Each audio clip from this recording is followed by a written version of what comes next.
या ठिकाणी घोडे आणि पताका वारकऱ्यांचं रिंगण समाप्त झाल्यानंतर महिलांचं तुळशी वृंदावन घेऊन या ठिकाणी मोठ्या प्रमाणात रिंगण सुरू आहे। महिलांमध्ये मोठ्या प्रमाणाचा उत्साह दिसून येत असल्या कारणामुळे या ठिकाणी महिला आणि ह्या पंढरीची आस लावून या विठुरायाच्या नामामध्ये तल्लीन झालेल्या आपल्या पाहावयास मिळत आहे।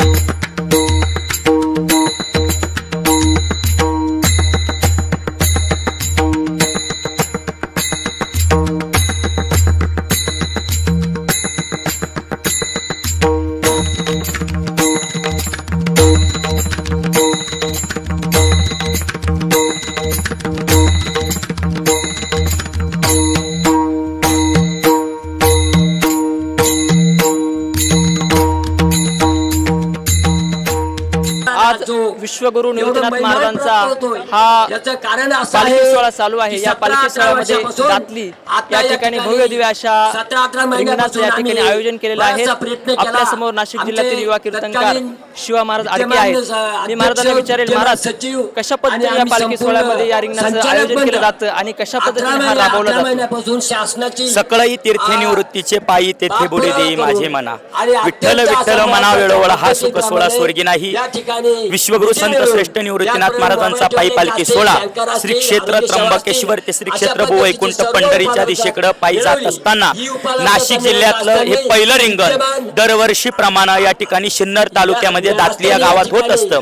वारकऱ्यांच्या मोठ्या तुम्ही आम्ही खेळीमुळी गदारोळे आनंदे या संत उक्तीप्रमाणे हा सोहळा अगदी भव्य दिव्य स्वरूपात दरवर्षी या ठिकाणी होत असतो।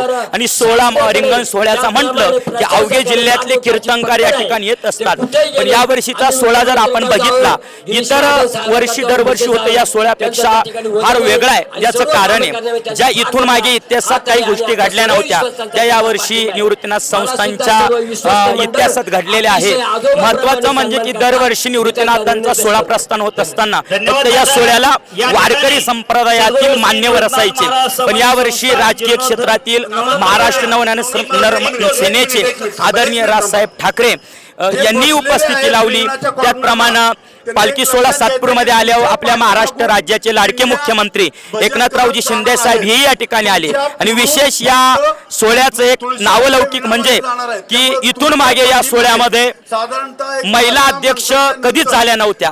पण यावर्षी सोहळा आगळा वेगळा या पद्धतीने आहे की या ठिकाणी आपल्या निवृत्तीनाथ संस्थांच्या अध्यक्षपदी एक महिलेला या ठिकाणी खऱ्या अर्थानं विराजमान करून वारकरी संप्रदायामध्ये स्त्री पुरुष भेद हा केला जात नाही हे वारकरी संप्रदायाने दाखवून दिलेलं आहे। आणि आमच्या भगिनी कांचनताई जगताप, पालखी सोहळा प्रमुख नारायण दादा मुठाळ आणि सर्व विश्वस्त असतील त्यांच्या मार्गदर्शनाकडे हा सोहळा भव्य दिव्य स्वरूपाचा या ठिकाणी पार पडतोय।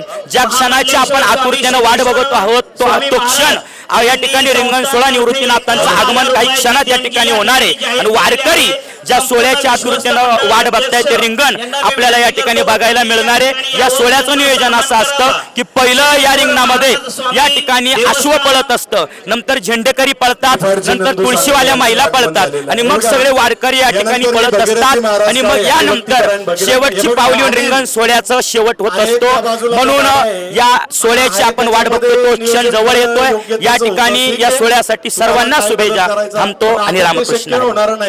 या ठिकाणी आपण जर बघितलं प्रत्येक जण या रिंगण सोहळ्याच्या शुभेच्छा देतोय आणि प्रत्येकाच्या चेहऱ्यावर हा स्मितहास्य आनंद आहे। मी महाराजांना विचारेल, महाराज कशा पद्धतीने या ठिकाणी आल्यानंतर रिंगण सोहळ्याचा आपण आनंद घेत आहात?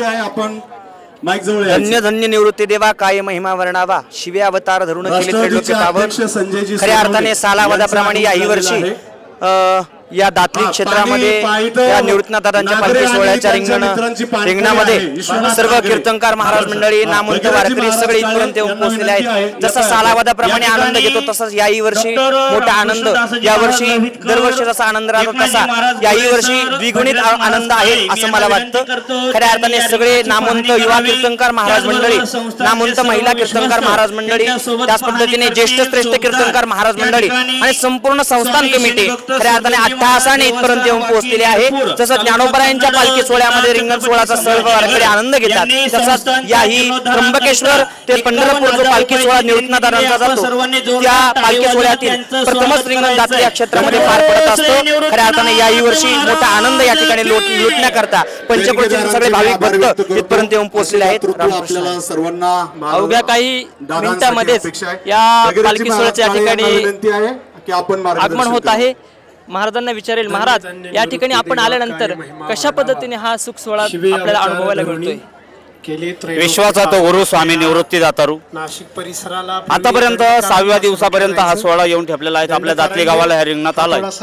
इथं आल्याच्या नंतर एक दृश्य पाहायला मिळालं की परत असा सोहळा कदाचित ऐकल्याप्रमाणे स्वर्गात नसावा, म्हणून हा सुख सोहळा स्वर्गी नाही एवढंच मी सांगेल। कारण या रिंगणाचं काय काय वर्णन करावं, इथं आल्याच्या नंतर एक पाहायला मिळालं रांगोळी असेल, जी रांगोळी आपण फक्त चित्रात पाहिली असेल, आतापर्यंत अशी इतकी सुंदरता, इतकी भव्यता आणि इतकी दिव्यता JCB मधून आता पालखी जी येणार आहे पालखीसाठी सज्ज झालेल्या आहेत. JCB आहेत. JCB मधून फुलांचा वर्षाव होणार आहे. अगदी कोण कुठला वारकरी, परंतु एकही वारकऱ्याला बाजूला हो म्हणावं लागत नाही. इतका शिस्तीमध्ये असणारा आपला शिस्तीने चालत असताना अजिबात कोणाला धक्का न लागता इतक्या दिंड्या आहेत. सगळे वारकरी अति प्रेमानं आणि अति गोड असं हा रिंगण सोहळा आज तो जो संपन्न होत आहे. मी तर म्हणेल आपण रिंगण सोहळा फक्त ऐकलेला आहे, पण प्रत्येकानं हा रिंगण सोहळा अनुभवाकडे जीवनात येऊन एकदा तुम्ही नाही दिंडीत नाही चालायला जमलं ना तरी पण वारीत येत असताना एकदा तरी तुम्ही या रिंगणाचा सोहळ्याचा आनंद घ्यावा.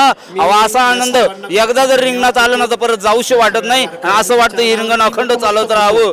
इतका समाज आता इथं लाखोच्या संख्येनं जमलेला आहे. प्रत्येकाची इच्छा एकच आहे, कधी एकदाची पालखी येईल आणि आम्हाला रिंगणाचा आनंद घेता येईल. म्हणून प्रत्येकाला विनंती आहे, या वर्षी जरी ज्यांना शक्य झालं नसेल परंतु पुढच्या वर्षापासून प्रत्येकानं हा सोहळा अनुभवावा. मी म्हणेल एवढंच या सोहळ्याबद्दल महाराजांनी विचारलं काय वाटतंय.